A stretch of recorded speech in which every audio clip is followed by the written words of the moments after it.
മൻസു, ഇന്ന് നിന്നെ പഠിപ്പിക്കാൻ ഗുരുനാഥന്മാരൊന്നും വന്നില്ലേ? അല്ലടാ, എത്ര ഗുരുനാഥന്മാരാണ് നിന്റെ വീട്ടിൽ വരുന്നത്? അതെ അതെ, എത്ര പേരാ! സംഗീതം, തരികിടതവും നൃത്തം, പിന്നെ വ്യവഹാര നിയമങ്ങൾ, കണക്ക്, ലോകവിജ്ഞാനം, അങ്ങനെ അങ്ങനെ അങ്ങനെ നീ എന്തൊക്കെ പഠിക്കുന്നുണ്ട്.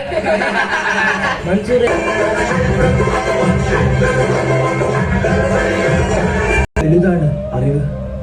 നിന്റെ പഠിപ്പൊക്കെ ഏതാണ്ട് തീരാറായിരിക്കുന്നു.